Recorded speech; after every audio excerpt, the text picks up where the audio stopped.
बात करते हैं उत्तर प्रदेश विधानसभा उपचुनाव की। उत्तर प्रदेश में विधानसभा की 10 सीटें खाली हो रही हैं और चुनाव आयोग की घोषणा के बाद इन सीटों पर कभी भी मतदान की तारीखों का ऐलान भी हो सकता है।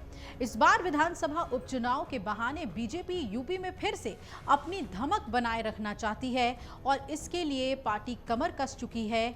बड़े स्तर पर बैठक चल रही है लखनऊ में। आपको बता दें कि हाल ही में हुए लोकसभा चुनाव में बीजेपी की 29 सीटें कम हो गई थी, जिसके चलते बीजेपी बहुमत के आंकड़े से पीछे रह गई थी। लेकिन अब बीजेपी कैंप ने यह तय कर लिया है कि जो हुआ सो हुआ। अब आगे इंडिया गठबंधन को हर मोर्चे पर मात देनी है और इसके लिए बीजेपी के थिंक टैंक ने रोड मैप भी तैयार कर लिया है। इस रणनीति में मुस्लिम बाहुल्य सीटें सहयोगी दलों को देने की तैयारी है। सूत्र बता रहे हैं कि फॉर्मूला ये है कि सांप भी मर जाए और लाठी भी ना टूटे। तो क्या है सीटों का समीकरण, आइए समझते हैं। उत्तर प्रदेश में जिन 10 सीटों पर उपचुनाव होने हैं उनमें से 5 पर समाजवादी पार्टी का कब्जा था। 3 सीटें बीजेपी के पास थी, जबकि एक सीट बीजेपी के सहयोगी दलों यानी कि आरएलडी और निषाद पार्टी के पास थी। अब लोकसभा चुनाव में खराब प्रदर्शन के बाद से यूपी बीजेपी में घमासान मचा हुआ है। पार्टी के नेता एक दूसरे पर हार का ठीकरा फोड़ रहे हैं। ऐसे में घर को ठीक करने के लिए बीजेपी के केंद्रीय नेतृत्व ने सभी 10 सीटें जीतने का लक्ष्य रख दिया है। फैजाबाद लोकसभा क्षेत्र में पड़ने वाली मिल्कीपुर सीट जीतने के लिए एक अलग कमेटी ही बना दी गई है और मिल्कीपुर से विधायक रहे अवधेश प्रसाद फैजाबाद से समाजवादी पार्टी के सांसद चुन लिए गए हैं। तो इसी लोकसभा सीट में अयोध्या है और ये हार बीजेपी के लिए गले की फांस बनी हुई है। अयोध्या और राम मंदिर सालों से बीजेपी का मुद्दा रहा है और मुस्लिम सीटों पर बीजेपी का प्लान, बीजेपी की तैयारी कुंदर की सीट को लेकर है। कुंदर की सीट भी समाजवादी पार्टी से छीनने की तैयारी में बीजेपी है। इसके अलावा संभल जिले की कुंदर की विधानसभा क्षेत्र में 62% मुसलमान वोटर्स हैं और बीजेपी यहां सिर्फ एक बार 1993 में जीत पाई थी। पिछली बार यहां से समाजवादी पार्टी के जियाउर रहमान बर्क विधायक चुने गए थे।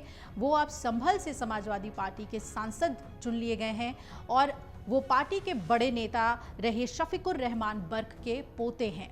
बीजेपी इस बार ये सीट राष्ट्रीय लोक दल को देना चाहती है और आरएलडी से मुस्लिम उम्मीदवार देकर बीजेपी इस बार समाजवादी पार्टी का खेल खराब करना चाहती है।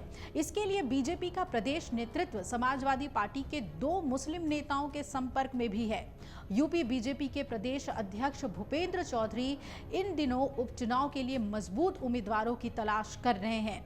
जिन 10 सीटों पर उपचुनाव होने हैं उनमें मुजफ्फरनगर की मीरापुर सीट आरएलडी के पास थी। यहां के विधायक चंदन चौहान अब बिजनौर से लोकसभा सांसद बन गए हैं।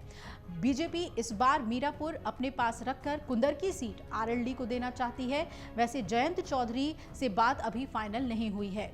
कुंदरकी से मजबूत उम्मीदवार उतारने के लिए समाजवादी पार्टी के 2 नेताओं से बातचीत चल रही है और सूत्र बता रहे हैं कि पार्टी के प्रदेश नेतृत्व से इनकी मुलाकात भी हो चुकी है। इनमें से एक मायावती सरकार में मंत्री भी थे, तो अब वो अखिलेश यादव के साथ हैं, जबकि दूसरे नेता पीस पार्टी से विधायक रह चुके हैं। अब वो भी समाजवादी पार्टी में हैं।